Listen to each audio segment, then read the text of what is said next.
the bacteria that caused pneumonia. Through his experiments, he accidentally created a staining method that did something amazing.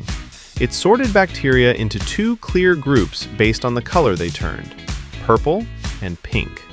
The magic lies in the bacteria's cell wall. Think of it like their outer clothing. Some bacteria have a thick, tough, mesh-like jacket. We call this layer peptidoglycan. Others have a much thinner jacket with a protective raincoat over it. The Gram-Stain recipe basically involves giving all the bacteria a purple bath. The ones with the thick jackets, Gram-positive, soak up the purple dye and hold on to it tightly.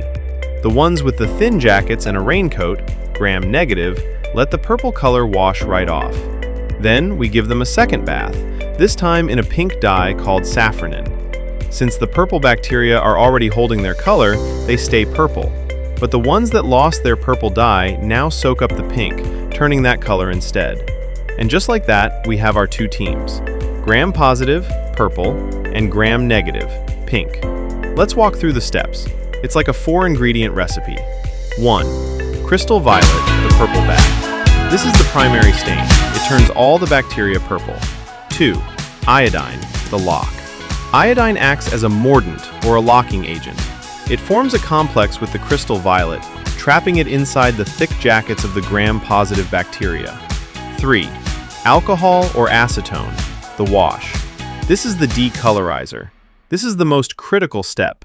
It washes away the purple color from the Gram-negative bacteria with their thin walls, but the Gram-positive bacteria hold firm and stay purple. 4. Safranin, the pink bath. This is the Counterstain. It paints everything pink. But since the Gram-positive bacteria are already purple, you don't notice it.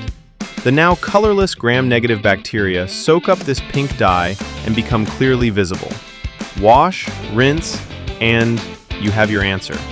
Now, under the microscope, we can not only see the bacteria clearly, but we can also see their shapes.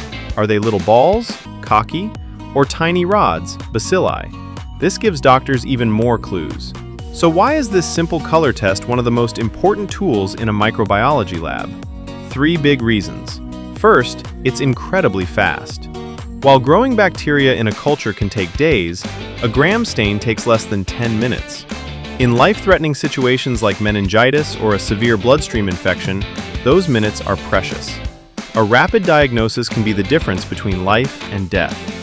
Second, it guides treatment. Gram-positive and Gram-negative bacteria often respond to different types of antibiotics. Knowing the color gives the doctor a huge head start in choosing the most effective drug right away, rather than guessing. And third, it helps with the next steps.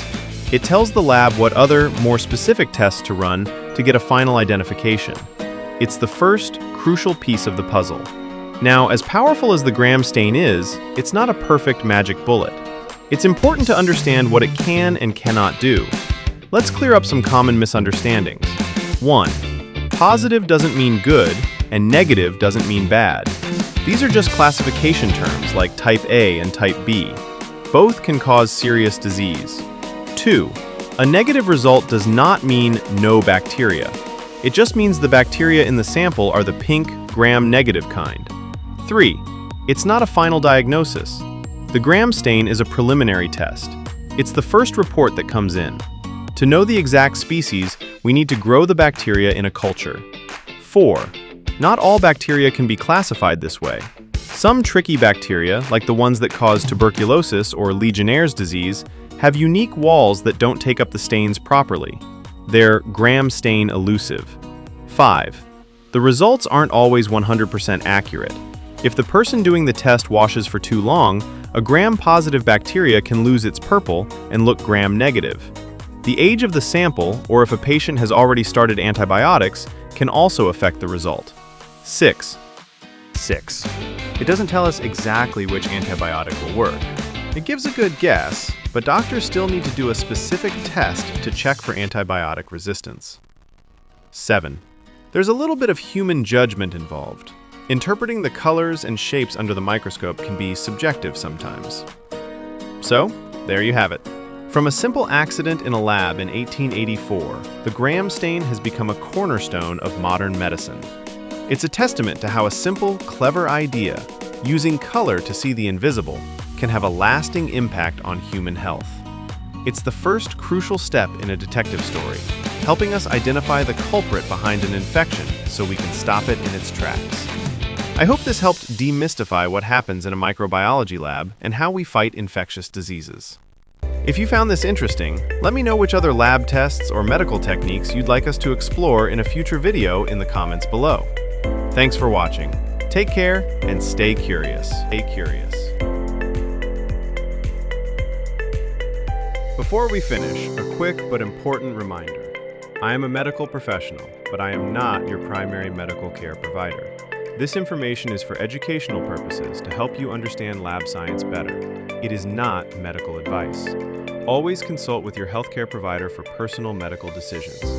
If you found this helpful and learned something new, I'd really appreciate it if you'd hit that like button and subscribe to the channel for more videos that demystify your health.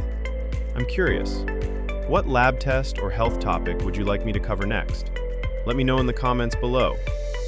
Thanks for watching, and remember, understanding your health starts with understanding the science. See you in the next video.